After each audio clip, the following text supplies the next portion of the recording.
Shooting film is terrifying. If you aren't already into it, it seems incredibly outdated, inconvenient, and with no real advantage.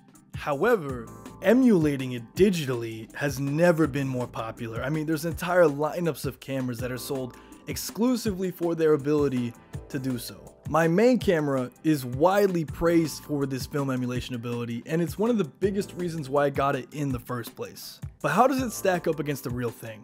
To test this, we need a film camera, a roll of film, and some time to wait for it to develop. I took my film camera to a party. Let's see how it went. When you're shooting digital cameras, you're worried about the big three, which is aperture, or how large the opening is in your lens, shutter speed, which is how quickly it opens and closes to take the picture, and ISO, which is how artificially sensitive your camera is to light. These settings affect how the camera processes the light coming through the lens. Simple. Okay, so for starters, film doesn't do ISO like that. If you look at a roll of film, it's probably gonna say something like 200, 400, or 800. That is your ISO. You cannot change it. This is because the film is your sensor in a very real sense in a film camera. So there's no real way of changing it in the camera body itself. This changes your relationship with shutter speed and aperture dramatically. No longer can you get away with wide open apertures and lightning fast shutter speeds by just raising the ISO. So what do you do in a fast moving low light situation like a party?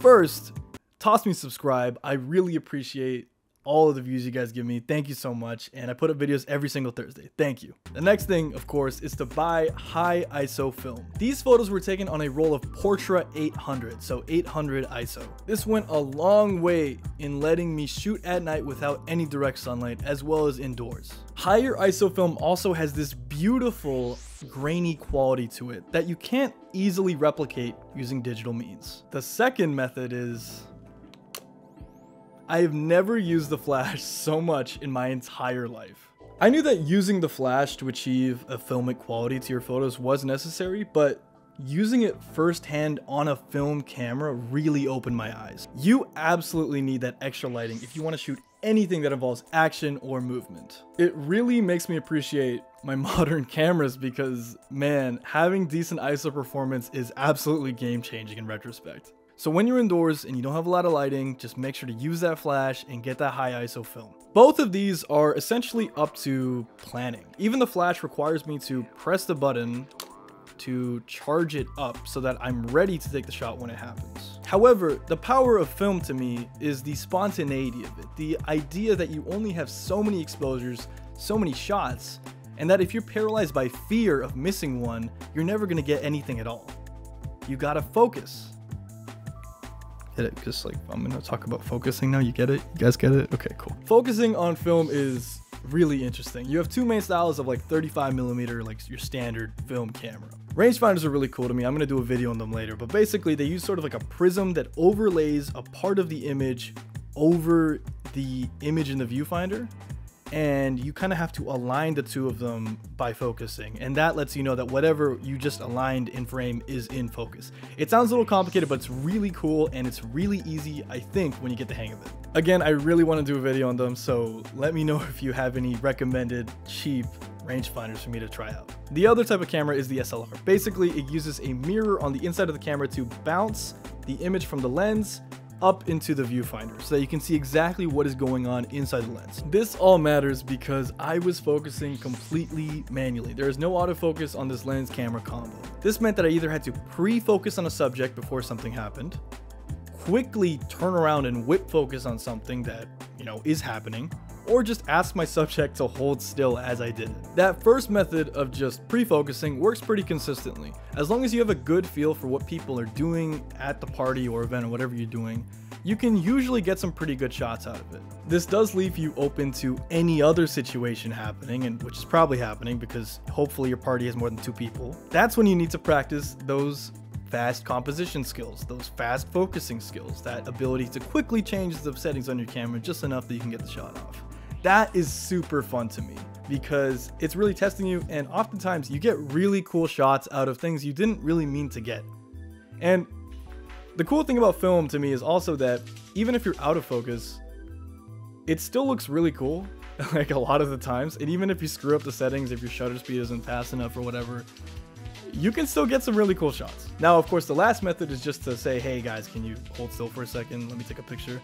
And I think a lot of people are really happy to get a film photo of themselves, because film photography is not something you see often at a party. Let me tell you that. Sometimes guys will like run around with like Polaroids. I also do that. Sometimes you're gonna see a guy running around with like a DS camera. That also happens. But like a genuine like film SLR is pretty rare. I've never seen someone do that at a party myself. As for just telling your subjects to hold still, there's not really a whole lot to say about it other than it's the same as really a digital camera experience.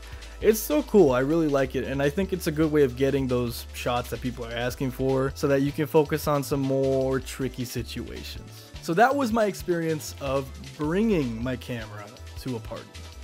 But how do I get the photos off of this thing? Well, there's a couple ways. The way I prefer is dropping it off at a film lab, which is like, you know, you can even do it at London Drugs if you wanted to. I know people who've done it like Staples. All these places have like photography departments that will totally accept your film. Sometimes they'll do it at the location, sometimes they gotta send it away to other places, but you know, they'll do it and you can expect a reasonable degree of quality. Of course, I usually prefer dedicated film labs, as you can expect a pretty high degree of competency and consistency across all of your photos. Also, having Google reviews is definitely a godsend when it comes to picking a good dedicated photo lab. A big bonus is that they're definitely going to be really happy to help you out with any questions you have regarding film. I think it's really cool how the film camera scene is always pretty welcoming, at least in my experience, and that people are always willing to help you get in further, help you fix any problems that you're having with maybe with your camera, and even maybe trade cameras if you want to.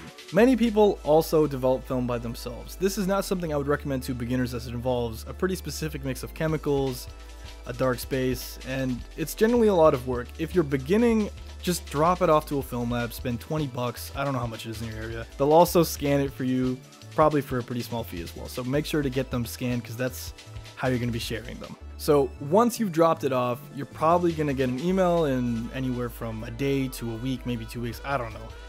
And you're going to have all your photos, and that's it. And you're going to open it up and you're going to see how it looks. And in my case, it looks incredible. I am so happy with how my film photos so far have turned out. Throughout this video, if you haven't noticed, I've been using photos from 2 batches actually of film. And one was basically my first time ever shooting film, which was a beautiful beach day, and using actually slightly expired film, which you can kind of tell. And second was, of course, the party. What strikes me most about these photos is the imperfections that I love, and also that eerie quality that you get when you mix having modern elements in a film photo. Across a lot of these photos, you can see tons of like scratches, dings, blurs, all that kind of stuff. And even in one of them, honestly, you can see like a massive, like, I think it's like a light leak. I'm pretty sure, at least. Basically, some light unintentionally entered the camera and hit the film. It managed to perfectly highlight someone with who I assume has a child right there. And it's just such a magical photo to me. I don't know what it is about it. I tend to fixate on it as like an example of how magical film can be, because the unintentional becomes beautiful. That's what is so special about it to me. Regarding the whole like mixing technology and film thing, that's something that other people tend to bring up to me when they see the photos themselves. It's when, you know, you see like a phone in an image that you've mentally already subconsciously kind of dated, because to a lot of people like my age, and I think, you know, older and younger, whatever, film has a set time period. The aesthetics, the properties of the photo has a set time period of, I would say, like the 80s, the 90s, 70s, stuff like that. Pre-2000, honestly. And seeing like a modern brand or an iPhone, or a guy looking at his phone, or a guy looking at like a flat screen TV or something, it separates the video from that time space in your head. So it's almost like this waiting room in time of a photo. It exists in that space, removed from linear progression of time. I love that feeling, and I really hope that you can experience it just as I have. Film tends to look really good on phone screens. I think it's because of that lower technical resolution. I don't know what resolution your phone's gonna get scanned at, but you know, it looks really good on phone screens, smaller screens. When you blow it up, obviously it looks still pretty cool. Like if you put it on a TV, I really like having it like a slideshow or something.